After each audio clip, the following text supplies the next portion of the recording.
On this edition of Good Day to Paul, the Milo-Yiannopoulos controversy. The university takes steps to move ahead, while some are still criticizing how it's responded. Chicago gun violence. Shootings around the city are at an all-time high, and for some DePaul students, the tragedy hits close to home. And opioid addiction. It's a nationwide crisis that some are feeling here at DePaul.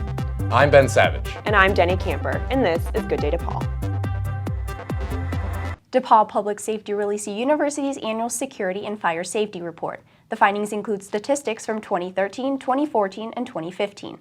In total, during those 3 years, there were 33 sex offenses on or near the Lincoln Park and Loop campuses, 71 robberies, and 1,599 liquor law referrals issued for disciplinary action. Throughout this month, the Mariac St. Vincent Family Services has been collecting winter coats to help homeless families in Chicago. The annual coat drive coincides with the outreach luncheon and resource fair held in November. The luncheon provides Thanksgiving meals, cold weather necessities, haircuts, and medical screenings. It shocked and traumatized the DePaul community. Last May, protesters disrupted and then stopped the speech of controversial conservative Milo Yiannopoulos. In the aftermath, controversy. People on both sides blaming each other and many criticizing the DePaul administration. Now the university is still reflecting on the incident, and the administration has unveiled a new plan to help deal with free speech and race. Good Day DePaul's Lorraine Taylor is in studio with the details. Lorraine? Ben, the subjects of free speech and race are not taken lightly by many DePaul students, faculty, and administrators. These are passionate issues that are still resonating at the university. I spoke to people with a wide range of differing views to discuss what happened and how DePaul will address the issues moving forward. DePaul isn't the only university discussing free speech. The University of Chicago is having similar discussions. Good Day DePaul's Daniel Beatty explains. Free speech. The University of Chicago brought the issue national attention. Every election year, candidates struggle to secure the vote of young people. But they aren't just competing with one another. They're also up against a widespread lack of interest and low turnout rates from America's youngest voters. I caught up with a few DePaul students who want millennials to get more involved. It's a story we hear during every presidential election. DePaul has a very active fraternity and sorority life, but not everyone knows how it works. DePaul's Panhellenic Council President, Sophie Wanek, is now with Lorraine in studio to provide some insights. Lorraine? Thank you, Edna. Welcome, Sophie, and thank you so much for joining us today. We're so glad you could be here. So first off, Panhellenic is quite a word. So what is the Panhellenic Council, and what do you do as president? Ben Savage is here now with sports. So Ben, tell us about those Cubbies. A Game 7 victory, nothing better than that in sports. The Chicago Cubs have won the World Series. What a year it's been for Shanice. Absolutely. After the break, why hip-hop and electronic music fans have reason for concern. And how a Chicago artist is keeping a music legend's memory alive. On this edition of Good Day DePaul, homeless people in Chicago take to the streets to protest. It's one of Chicago's biggest issues, the police shootings of African American men. The city takes steps to deal with the problem. And a University of Wisconsin student is arrested for a series of alleged sexual assaults. I'm Daniel Beatty. And I'm Lorraine Taylor, and this is Good Day DePaul.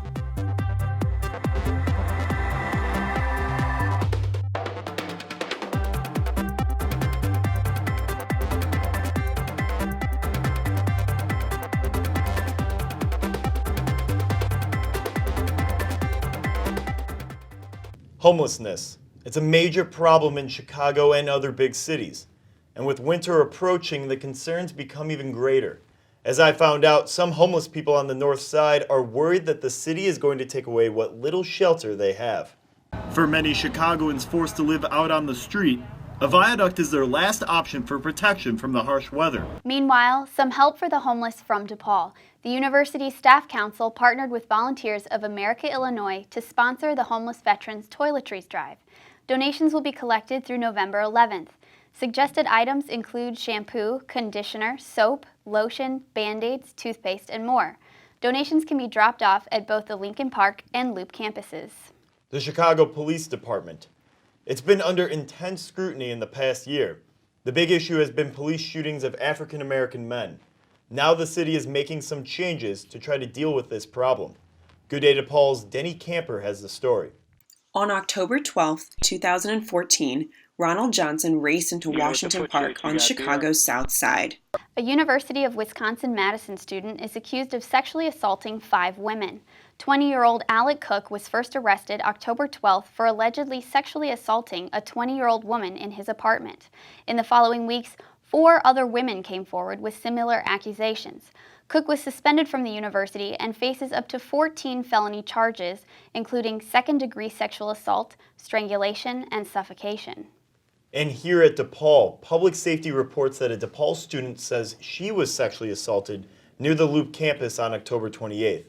The student was walking with a man going north on State Street around 2:30 a.m. The student says the man pulled her toward a building at Van Buren and State and inappropriately touched her. The student said she was able to flee the scene. Coming up in Good Day DePaul sports, the Chicago Cubs make history, winning the World Series. And why some DePaul walkers and bikers are concerned about crosswalks. Those stories and more next on Good Day DePaul. The flu is unpredictable. Ben Savage is here now with sports. So Ben, tell us about those Cubbies. A Game 7 victory, nothing better than that in sports.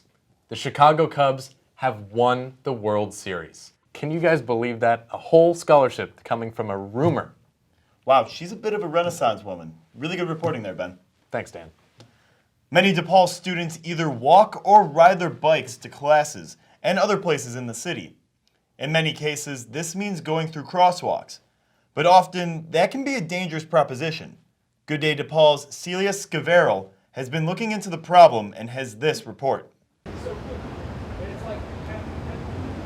Most DePaul students either walk, ride a bike, take the train, or drive to school. The Dean of DePaul's Dry House School of Business is stepping down at the end of this academic year.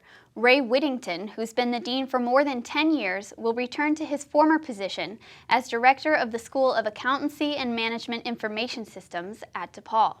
After the break, why the fight against breast cancer is generating controversy. Plus, how Illinois plans to help some working students and others. These stories next on Good Day DePaul.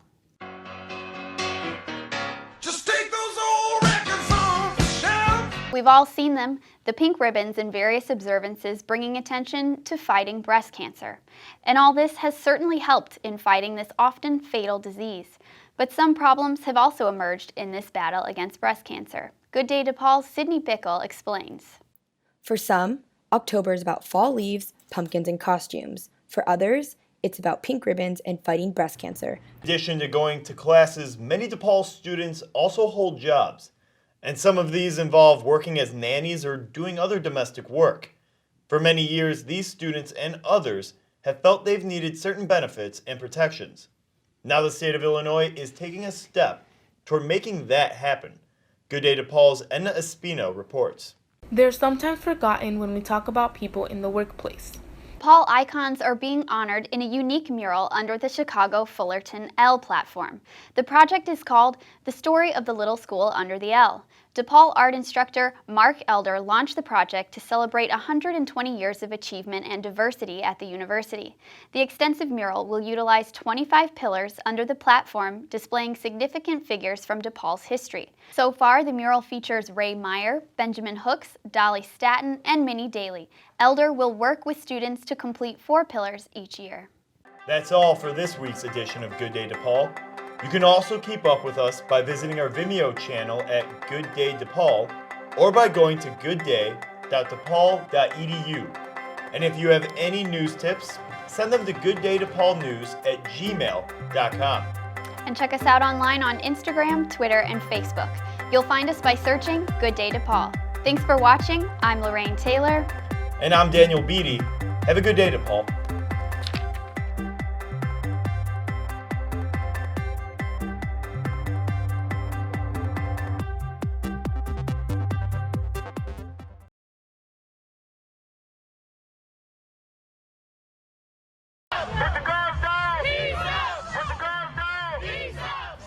An important message from Chicagoland residents who gathered together for the second annual Orange Party for Peace held in Hyde Park. The event honors what would have been Hadiya Pendleton's 19th birthday that now marks National Gun Violence Awareness Day. Hadiya and so many others like her have lost their lives too soon to gun violence. We wear orange for Tyrone Lawson, my son, 17 years old, killed at Chicago State, January 16, 2013. I forget the date because it was unbelievable. Unbelievable may be an appropriate word to describe the drastic increase in homicides occurring in Chicago's west and south sides. According to the Chicago Tribune, in 2016 alone, more than 1,500 people were shot in Chicago. Of these 1,500, 259 were fatal.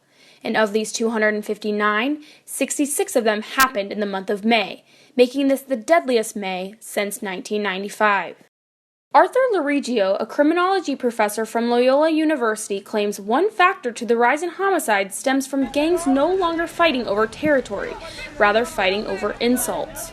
He says in a phone interview, tweeting back and forth or posting on Facebook that has now become a communication modality for rival gang factions to communicate in an antagonistic, contentious way, in a recriminatory manner. And that has led to an escalation of conflict. In one well-known case where social media triggered violence involved gang member Jakira Barnes, who was responsible for shooting up to 20 rival gang members. In a tweet, she referenced an address and also the letters LZ, which has a variety of meanings to Chicago gangs. Later that day, she was murdered near the same address. Octavia Johnson, a DePaul senior, has experienced firsthand the acts of senseless violence. Johnson is from the Austin community but was shot last July in Englewood. These happen to be two of the most dangerous neighborhoods in Chicago. The neighborhood where I'm from, the Austin community, we're number one at that list.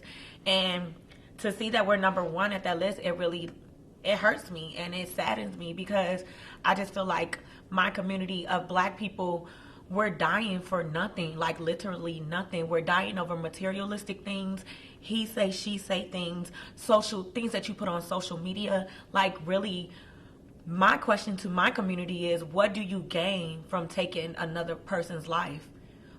And this is a question many Chicagoans are asking, yet people are taking a stand to combat the senseless killings. Students and faculty from prospective charter schools are an example of just this. They organized one of the largest student-led peace marches in Chicago's history. Father Michael Falager and former Bears player Richard Dent were some of the well-known faces that came out to support the Perspectives for Peace march. You look out here and you see, a couple of thousand high school kids standing up for what they believe for peace. There's not a greater vision than that. Over the course of his active ministry, Father Falager has been recognized for his fight against injustice and his work to promote equality. There's no question there's hope for it to get better, but there's a lot of work we got to do. We got to bring jobs, we got to have good education, we've got to bring economic development, we've got to deal with this proliferation of guns, and we've got to reach out to our young people.